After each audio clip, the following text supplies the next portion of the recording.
Aroma food ম্যাজিকে সবাইকে স্বাগত বন্ধুরা।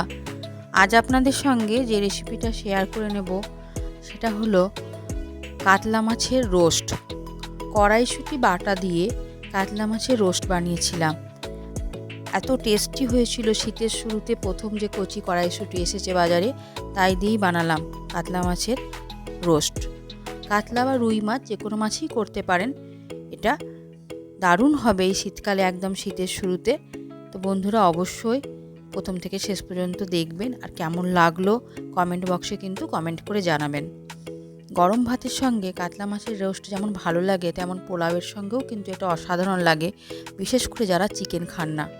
তো কাতলা মাছের রোস্ট বানানোর জন্য আমি কাতলা মাছ নিয়েছি 5 পিস, পেটি আর গাদার মাছ মিশিয়ে নিয়েছি। প্রথমেই মাছটা আধ চা চামচ নুন আর আধ চা চামচ হলুদ মাখিয়ে নিলাম। নিয়ে 5 মিনিট রেখে দেবো, নুন হলুদ মাখিয়ে একটু ম্যারিনেট করে নেব।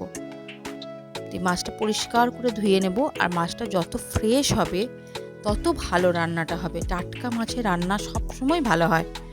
একদম টাটকা যে কাতলা মাছ সেটাই নিয়েছি আমি। বরফের মাছটা না নিয়ে যদি টাটকা মাছে করা যায় তাহলে রান্নার টেস্টটা অবশ্যই আরও ভালো হবে। এইভাবে ভালো করে বেশ নুন হলুদটা মাখিয়ে নিলাম।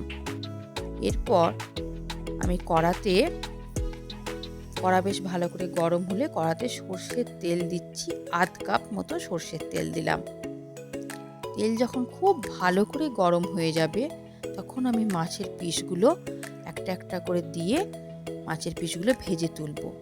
যাদের একটু মাছের তেলের মধ্যে মাছ দিতে অসুবিধা হয়, গরম ফুটন্ত তেল ছিটকে আসে, এইভাবে খুন্তি করে দেবেন, তাহলে তেলটা গায়ে লাগবে না।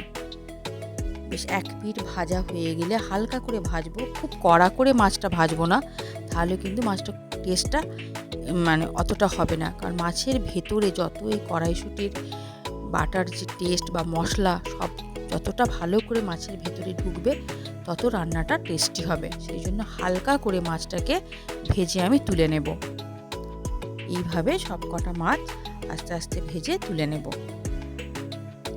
পেটি অবশ্যই হালকা করে ভাজবেন সবসময়। যখনই আমরা কোনো পেটির মাছ রান্না করি, বিশেষ করে পেটি যত হালকা করে ভেজে আমরা গ্রেভিতে ডোবাবো ততই কিন্তু পেটির মাছ কিন্তু টেস্ট হয়। পেটি যদি কুরকুরে করে ভাজা হয়ে যায় তাহলে পেটির ওপরের যে একটা স্কিনটা যেটা থাকে আর কি, মাছের যেটা তেল থাকে, মাছের তেলটা কিন্তু পুরোটাই বেরিয়ে যায় তেলের। সেই জন্য সবসময় পেটির মাছ হালকা করে ভেজে তুলব। মাছগুলো দেখুন বন্ধুরা বেশ হালকা করে ভাজা হয়ে গেছে। এরপর যে তেলে আমি মাছগুলো ভাজলাম ওই তেলেতেই পুরো রান্নাটাই করব, আর কোনো তেল দেওয়ার দরকার নেই।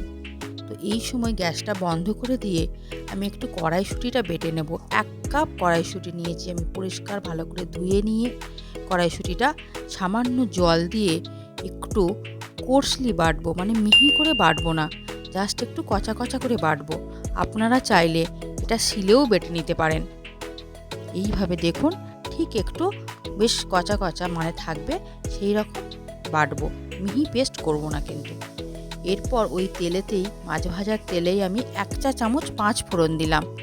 5 ফোড়নটা যখন সুন্দর অ্যারোমা বেরিয়ে আসবে, একটা গন্ধ বেরোবে, তখন আমি 2টো বড় সাইজের টমেটো কেটে রেখেছিলাম, টমেটো স্লাইসটা দিলাম, টমেটো কাটা দিয়ে বেশ ভালো করে 5 ফোড়নের সঙ্গে কড়াতে কিন্তু টমেটোটা বেশ নেড়ে নেব।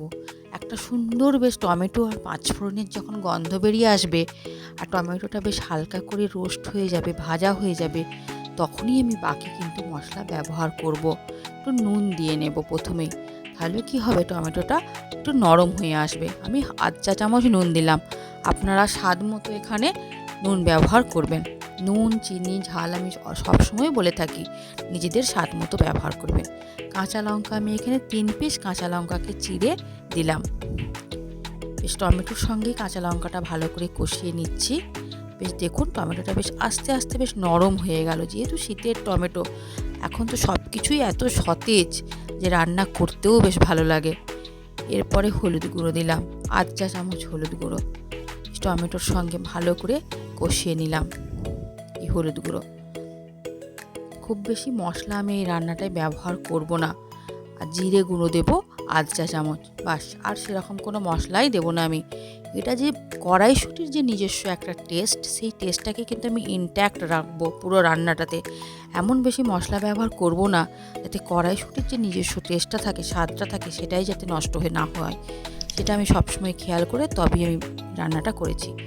কড়াইশুঁটি বাটাটা পুরোটা দিয়ে দিলাম। ভালোভাবে কড়াইশুঁটি বাটাটা একটুখানি আমি গ্যাসে ভালো করে কড়াতে নেড়ে চেড়ে নেব। যে কাঁচা যে ভাবটা কড়াইশুঁটির থাকে সেটা থাকবে না।